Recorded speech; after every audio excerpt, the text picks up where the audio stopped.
अस्सलाम वालेकुम नाज़रीन, भारत से मिली वॉइस के खुसूसी बुलेटिन आलम शब बरोज़ में आपका खैर मक़दम है। मैं अब्दुल वहाब। नाज़रीन, खबरों को तफसील से देखने से पहले आइए डालते हैं एक नज़र अहम सुर्खियों पर। महाराष्ट्र में शिवसेना के बागी लीडर एकनाथ शिंदे बनाए गए वज़ीर आला और फडणवीस बने डिप्टी सीएम।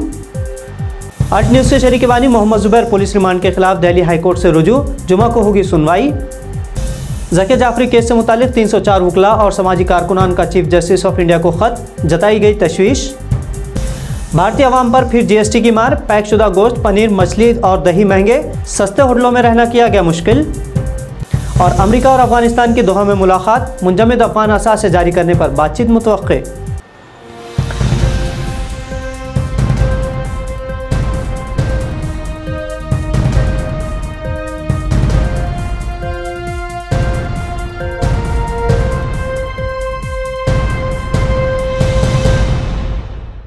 गुज़िश्ता कई दिनों से महाराष्ट्र में सियासी उथल पुथल का खात्मा हो चुका है। शिवसेना के बागी लीडर एकनाथ शिंदे ने वज़ीर आला और महाराष्ट्र के साबिक़ वज़ीर आला देवेंद्र फडणवीस ने नायब वज़ीर आला की हैसियत से आज राजभवन में हलफ लिया।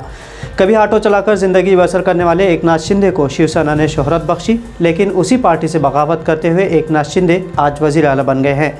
हलफ बर्दारी की तकरीब शाम को राजभवन में मुनाकिद की गई। शिंदे के मुंबई में वापस आने के बाद बीजेपी ने मास्टर स्ट्रोक लगाते हुए उन्हें वज़ीर आला बना दिया और साबिक़ वज़ीर आला फडणवीस को नायब वज़ीर आला की हैसियत से हुकूमत में शामिल होने की हिदायत की। हालांकि इससे पहले फडणवीस ने वाज़ेह कर दिया था कि बीजेपी हुकूमत में शामिल नहीं होगी, वो बाहर ही से अपनी हिमायत जारी रखेगी। अल्ट न्यूज़ के शरीक बानी मोहम्मद जुबैर, जो फ़िलहाल 2018 के मुतनाज़ा ट्वीट के सिलसिले में पुलिस तहवील में है, आज अपने रिमांड को चैलेंज करते हुए दिल्ली हाई कोर्ट से रुजू हुए। चीफ मेट्रोपॉलिटन मजिस्ट्रेट दिल्ली ने मंगल के रोज़ जुबैर को 4 दिन के लिए दिल्ली पुलिस की तहवील में दिया था। जुबैर पर इल्ज़ाम है कि उन्होंने 2018 में अपने एक ट्वीट के ज़रिए एक बिरादरी के मजहबी जज्बात को ठेस पहुँचाई थी। आज उनके वकील ने इस मामले का तज़किरा किया और हाई कोर्ट को तातीलात बेंच ने जुमा को इसकी समाअत से इत्तेफाक कर लिया। दिल्ली पुलिस के खुसूसी सेल ने तहकीक़ात के सिलसिले में जुबैर को बज़रिए फ़्लाइट बेंगलुरु ले गया ताकि उनका लैपटॉप बरामद किया जा सके, जो उन्होंने सोशल मीडिया की मुख्तलिफ साइट्स पर मवाद अपलोड करने के लिए इस्तेमाल किया था। आपको बता दें कि नफ़रत के ख़िलाफ़ फैक्ट चेकर के तौर पर दुनिया भर में मशहूर जुबैर की शिकायत जिस फर्जी ट्विटर हैंडल से की गई थी, वो ट्विटर हैंडल अब डिलीट कर दिया गया है।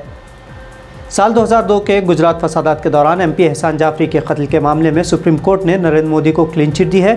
इसी सिलसिले में चीफ जस्टिस ऑफ इंडिया को एक मकतूब रवाना किया गया है, जिसमें कोर्ट से कहा गया कि वो खुद इस बात की वजाहत करे कि ज़किया जाफरी केस में इसके फ़ैसले का मकसद कोई मनफी नताइज पैदा करना नहीं था। सुप्रीम कोर्ट ने ज़किया जाफरी की जानिब से दाखिल करदा दरख्वास्त मुस्तरद कर दी है, जिसके ज़रिए SIT की रिपोर्ट को चैलेंज किया गया था। नामवर वकला समेत 304 अफराद की जानिब से तहरीर करदा ख़त में जहदकार तीस्ता सतलवाद, साबिक़ ADGP RB श्री कुमार और दीगर अफराद की क़ैद पर भी इजहार तशवीश किया गया है और कहा गया है कि उनका पीछा किया जा रहा है, क्योंकि उन्होंने गुजरात फसादात में हलाक होने वाले अफराद के अहले खाना के लिए इंसाफ हासिल करना चाहा था।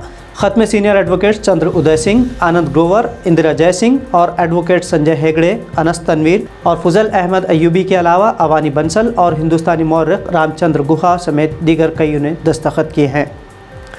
आम आदमी की जेब पर मोदी हुकूमत ने एक बार फिर बोझ बढ़ा दिया है। वज़ीर ख़जाना निर्मला सीतारमन की सदारत में मुनक़िदा GST काउंसिल की एक 2 रोज़ा मीटिंग में हुकूमत ने चंद पैक चीज़ों पर टैक्स आयद करके कीमतें बढ़ा दी है। सस्ते होटल में क़याम को महंगा करने के अलावा पैक शुदा आटा और चावल की कीमतों में खासा इजाफा कर दिया गया है। अगर वो ब्रांडेड ना हो तब भी उन पर 5% की शरह से टैक्स आयद किया जाएगा। इसके अलावा गोश्त, पनीर, मछली, दही और शहद जैसे पहले से पैक शुदा और लेबल शुदा खाने पीने की अशिया पर भी इसी शरह से टैक्स लगेगा, यानी ये तमाम खाने की अशिया अब महंगी होने जा रही हैं। नई कीमतें 18 जुलाई 2022 से लागू होगी।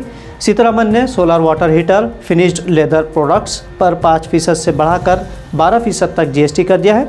इसके अलावा LED लैंप, स्याही, चाकू, ब्लेड, इलेक्ट्रिक पंप और डेयरी मशीनरी को 12% से 18% के दायरे में ला लिया है।